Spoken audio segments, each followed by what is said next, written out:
Nobody in Hallow Creek remembered the exact morning. Elias Vos stopped being a man who lived alone and started being something harder to name. But they all remembered the woman.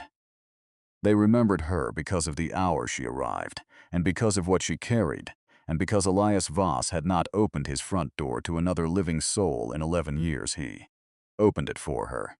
That alone was enough to talk about for a decade. Elias was 53 years old and had arranged his life with the precision of someone who had been badly hurt by disorder. He owned the old Voss mill at the edge of town, inherited from a father who had spoken mostly in silences and a grandfather who had built the place by hand from timber he felled himself. The mill still ran, not at full capacity, not the way it had in his grandfather's time, but it ran. Elias ran it. That was enough. He had been married once, briefly, in his late 20s. The woman's name was Helena, and she had been kind and unsuited to isolation, and she had left on a Tuesday with no argument and a great deal of sadness, and Elias had never blamed her. He understood the kind of man he was. He had simply stopped trying to be someone else. He kept 3 dogs, a wood stove that needed constant management, and a routine so fixed that Pete Calloway at the grain supply could set his watch by Elias's wagon coming down the mill road on Friday mornings. He was not unhappy. That was what he told himself on the nights when the quiet pressed in from all sides. He was not unhappy. He was simply finished. The morning the widow came was the 3rd of November. Elias knew the date, precisely because he had spent the previous evening reviewing winter inventory, and the ledger was still open on the table when he heard it. The knock, not frantic, not timid. 3 even sounds against the old pine door, like someone who had thought about knocking and decided it was warranted. It was not yet light. The sky through the east window was the color of cold ash. He stood in the kitchen for a moment without moving. People did not come to the mill house at this hour. People barely came at any hour. He picked up the lantern and crossed the floor, and opened the door, with the wariness of a man whose experience with unexpected arrivals had not been good. She was standing on the porch in the gray pre-dawn with a child on her hip and a single bag on her shoulder. The child was asleep, head tipped against her collarbone, one small fist closed around the lapel of her coat. The woman was looking at him with eyes that were steady and exhausted in equal measure. The kind of steady that comes not from calm, but from having already survived the worst and knowing it. He did not recognize her immediately. Then he did. Margaret Hale. She had grown up 2 towns over in Sutter's Ridge, the youngest daughter of the Hale family, who had owned the dry goods store there until the father died, and the store was sold to pay debts. She had married a man named Cord Bellamy 8 or 9 years ago. There had been a funeral for Cord Bellamy 6 weeks past. Elias had heard about it the way you heard things in this part of the country, through the slow drift of information from one town to the next. He looked at her. She looked at him. "I know it's early," she said. Her voice was level. She had clearly decided before she knocked what she was going to say, and how she was going to say it without apology and without theater. "I need to get to my sister in Caldwell. The coach doesn't leave from Creek until 8. I have nowhere to sit and wait with him." A small movement of her chin toward the child. "I remembered you were here." It was a strange thing to say. "I remembered you were here." They had spoken perhaps 4 times in their lives. He was not a man people remembered. He stepped back from the door. She came in without making it more than it was. She did not thank him excessively, or look around at the house the way visitors sometimes did, cataloging its bachelor disorder, its absence of curtains and framed things. She simply crossed the table and set the child down on the bench with a practiced efficiency, and tucked her coat around him, and straightened up and looked at Elias. "I won't be any trouble," she said. "I know," he said. He didn't know how he knew. He just did. He put the kettle on. He did not know what else to do with his hands. The boy woke up around 20 minutes later. He was perhaps 4 years old, with the round, serious face of a child who had recently learned that the world was not entirely safe and was still working out the implications. He looked at Elias from across the table with dark, measuring eyes and said nothing. "This is Noel," Margaret said. "Noel, this is Mr. Voss. He's letting us wait here for the coach." The boy considered this information. Then he nodded once, with the gravity of someone twice his age, and accepted a piece of bread that Elias cut without being asked and set at the edge of the table. Elias sat down across from them. He had not planned to sit. He had planned to stand near the stove and give them the space. But sitting felt more natural, which surprised him. "You're going to your sister for good?" he asked. She looked at her coffee cup. "I don't know yet." He recognized that answer. He had given versions of it himself in the year after Helena left, when people asked about his plans and he didn't have any. "Cord's property?" he asked. "Careful with it. Sold. His brother's claim was older than mine." She said it without bitterness, which somehow made it heavier. "Legally settled.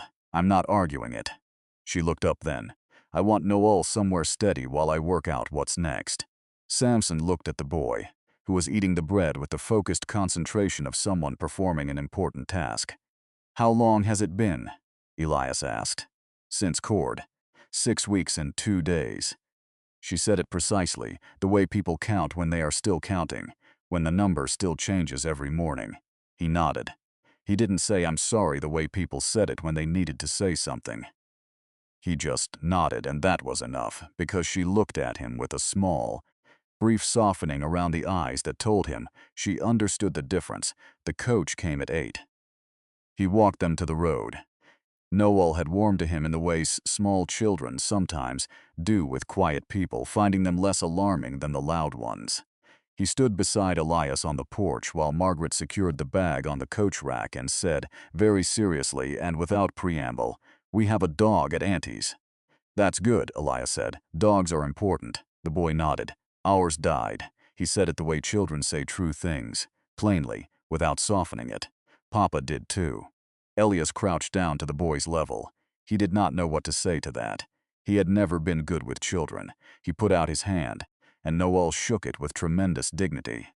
Margaret came back around the coach. She looked at the two of them crouching there on the road, and something moved across her face before she composed it.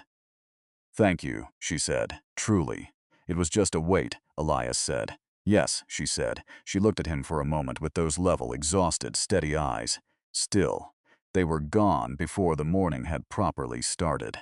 Elias stood on the mill road and watched the coach until it disappeared around the bend by the pine stand. Then he went inside and found the boy's bread crust still on the table and stood there, looking at it for longer than he could account for. He thought about her for 3 days before he admitted it to himself. Then for 4 more days before he admitted it was something more than ordinary thinking. He did not know her. Not really. He knew the outline. The Hale girl who had married Cord Bellamy and been widowed, and was managing it with a spine he had rarely seen matched in either men or women. He knew she took her coffee without much acknowledgement of it. He knew she didn't make things dramatic. He knew she had looked at him on that porch with an expression that had no performance in it whatsoever. He rode into town on the second Friday and, while collecting grain he didn't urgently need, mentioned to Pete Calloway that the Bellamy widow had been through. Pete knew everything that moved through Hallow Creek always had. She went to her sister's, Pete confirmed. Caldwell. He paused. Heard she might come back in the new year. Her sister's got no room permanent. Elias nodded and asked about the condition of the North Road and let Pete talk, which Pete always would. He went home and did not write a letter. He was not a man who wrote letters. He thought about writing one for 2 weeks. Margaret came back in January, which was earlier than Pete had suggested. Elias heard about it from Alma Deer at the post office, who mentioned it in the cheerful information sharing way of people who do not realize they are being watched very carefully. "She's taken a room at Birch House," Alma said. "Looking for work, I think. Shame about her situation." Elias agreed that it was and walked out into the January cold and stood on the frozen road for a moment, deciding something. He decided nothing. He went home. He came back into town 3 days later for entirely legitimate reasons, and passed Birch House on a street he did not usually use and saw Noel through the lower window, pressing both hands flat against the glass and watching the street with the focused interest of a child who was bored inside and interested in everything outside. The boy saw him at the same moment. A pause, then a very deliberate wave. Elias raised his hand. He told himself he kept walking. He stopped walking. He knocked. Margaret opened the door with a kitchen rag in her hand and the look of someone interrupted mid-task. She saw him and her expression shifted. Not surprised. Exactly. More like something that had been considered and now arrived. "Mr. Vos," she said. "I heard you were back," he said. The words came out plainly, which was his only available mode. "I wanted to see if there was anything you needed." She looked at him for a moment, long enough that he became aware of the cold and the inadequacy of the sentence, long enough that he thought perhaps he had misjudged everything. "Come in," she said. The room was small. Birch House was decent but narrow. Noel had constructed a complicated arrangement of blocks on the floor and was navigating around it with extreme care. He looked up at Elias with an expression of immediate recognition. "We don't have a dog here," he said. "Noel," Margaret said. "It's true," Noel said. "It is true," Elias agreed. He looked at Margaret. "Is there work? You were looking?" She sat down at the small table and gestured at the other chair. "Elma's shop across from the post office. 2 days a week. It's a start." She said it without complaint, which was, he was beginning to understand, simply how she said everything. "The mill takes on occasional work," he said. "Accounts, inventory. I'm not organized in the way I should be." She looked at him evenly. "Are you offering me work, Mr. Vos?" "I'm saying the need exists," he said carefully. "What you do with that information is your decision." A small thing moved in the corner of her mouth. Not quite a smile, something that might become one. "I'll think about it," she said. He left without staying too long. That was important. He was aware enough to know that too much, too quickly, was the wrong thing with a woman who was still finding her footing in a life that had been knocked sideways. But she came on Thursday. She came early and worked efficiently, and spoke when there was something to say, and was quiet when there wasn't, and Elias discovered that her silence was the kind he could exist inside without wanting to fill it. Noel came with her, because there was nowhere else for him. He sat in the corner of the mill office, with a board and a set of wooden blocks Elias had found in the back storeroom, and built things with the same serious focus his mother brought to everything. Elias worked around him. He had not worked around a child before. It was not as disruptive as he would have expected. By February, there was a pattern to Thursdays. By March, it had extended to Saturday mornings. When Margaret brought accounts, she had reorganized, and Noel had learned which of the 3 mill dogs would tolerate being sat on and which would not. By April, the Thursdays had grown long enough that supper became a reasonable conclusion to them, and Elias heated whatever he had, which was usually adequate if not refined, and Margaret ate it without complaint and occasionally suggested a thing he had forgotten to add, like salt. The town noticed. The town always noticed. Clara Finch, who ran the church lending library, told Margaret directly, the way Clara did things, that she hoped Margaret was being careful about appearances and her situation and what people might assume. Margaret thanked her for the concern. That was all. She told Elias about it on a Thursday with the same tone she might use to report rain, and, he said, and nothing, she said. "I know what this is and what it isn't. Other people's assumptions are not my responsibility." He looked at her. "What?" she said. "Nothing," he said. He went back to the ledger. But he thought about it. He thought about it with the particular attention of a man realizing that what he had told himself this was a practical arrangement, a kindness, a careful and contained thing, was not precisely accurate. He had stopped being accurate with himself about it somewhere around the 3rd Thursday. He did not know what to do with that. He was 53 years old. He had been alone for a long time. He had the mill and the dogs and the ledger and the Friday grain run, and he had built a life inside those things that worked because it had no variables. She was a variable. The boy was a variable. The way he had started listening for the sound of her footstep on the mill porch on Thursday mornings was a variable. He did not know what to do with any of it. In May, on an evening that had finally decided to be warm after a long gray spring, they were sitting on the mill porch after supper. Noel had fallen asleep inside on the old chair by the stove, buried under a dog. Margaret had her hands wrapped around a cup of tea and was looking at the tree line the way she looked at things, with that steady reading quality, like she was calculating something. "What are you thinking?" he asked. He did not usually ask that. It was a riskier question than it appeared. She was quiet for a moment. "I'm thinking that I didn't expect this." "This," she turned and looked at him. "Any of it, that night in November. The cold and the hour, and you opening the door." She paused. "I knocked on your door because I was out of other options. I want you to know that. I wasn't. I didn't have a plan." "I know," he said. "But it became." She stopped, started again. "It became something I didn't plan for." She said it carefully, like she was being very precise about a fact. "And I don't know what to do with that." He sat with that for a moment. The warm May air moved through the pines. From inside, one of the dogs made a sound in its sleep. "I'm not a straightforward man," he said finally. "I'm not easy to be around in the ways that most people mean when they say easy. I know that about myself. I haven't found that to be a problem," she said. Quietly, "I've had easy. Easy didn't hold." The words landed and stayed. He looked at her. She looked back at him with that direct, patient gaze that had been steadying something in him for months without his naming it. "I'd like to keep having Thursdays," he said, "and the other days. He stopped. He was not practiced at this. "I'd like Noel to know where the dog food is kept. Permanently." It was not elegant. She recognized it anyway. Her expression shifted, not all the way, not dramatically. The way light shifts when a cloud moves, gradually, and then the thing is simply different than it was. "That's a significant offer," she said, "for a man who lives alone." "I'm aware," he said. She looked at the tree line again, then back at him. "Ask me properly," she said. "Not about the dog food," he breathed. "I'd like you to stay," he said. "You and Noel, not for the accounts, not for the Thursdays." He paused. "Because you knocked on that door in the dark, and I opened it. And I have not been the same since that morning, and I don't want to be." She was quiet for a long time, long enough that he counted the seconds without meaning to. Then she said yes, just that, no decoration, he exhaled.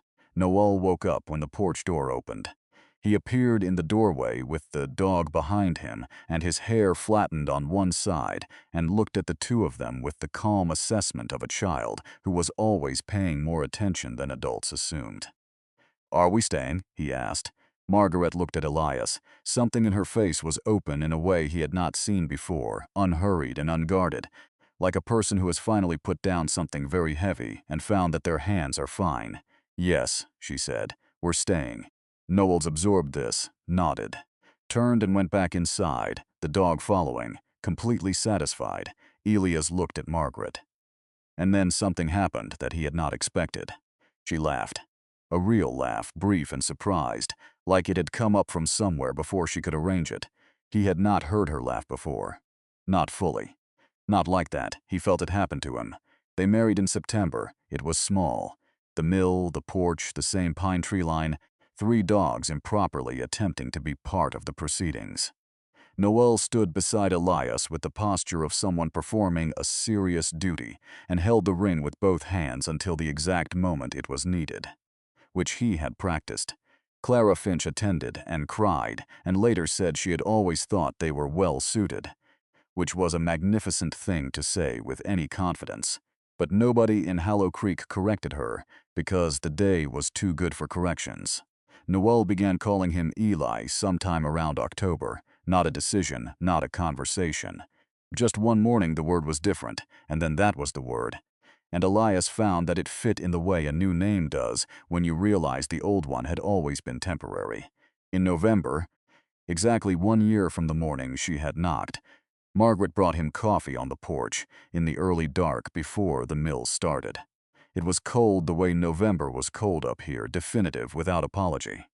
She stood beside him and looked out at the road below and the tree line beyond it going gray in the pre-dawn. 1 year, she said. "Yes," he said. She handed him the cup. He took it. Their hands stayed close for a moment on the ceramic. "I was so frightened that morning," she said, not ashamed of it, just stating it the way she stated things. I know, he had known. He had seen it beneath the steadiness that first morning, the way you see a river moving under ice. "You didn't show it." "I didn't have the luxury," she said. Noel was watching. He thought about that. about the weight of being watched by someone small, about what it required of a person to hold themselves straight under that kind of tender obligation. "You did well," he said. She looked at him. "So did you," she said, opening the door. The light was beginning to change in the east. That particular shift from black to deep blue, that meant the day was making up its mind. The dogs were moving inside. Somewhere down the mill road, a bird announced the morning with unreasonable confidence. Elias stood on his porch in the cold with his wife beside him and thought that this was the thing he had not understood about solitude, that it could feel like enough until something better stood beside it and then it revealed itself for what it had always been. A waiting. A very long and very quiet waiting for a knock he hadn't known to expect. 3 months later, Noel informed him at breakfast that he had decided Elias should teach him to run the mill when he was old enough. He delivered this information with the absolute certainty of someone who had given it careful thought and reached a final conclusion. "All right," Elias said. "All right," Margaret said from across the table, raising an eyebrow. "He'll be good at it," Elias said. He looked at the boy, who was already back to his breakfast, matter settled. "He's patient. He pays attention. He doesn't talk more than necessary." Margaret looked at her son, looked at her husband. Something moved across her face that was warm and amused and entirely unguarded. "No," she said, "he certainly doesn't."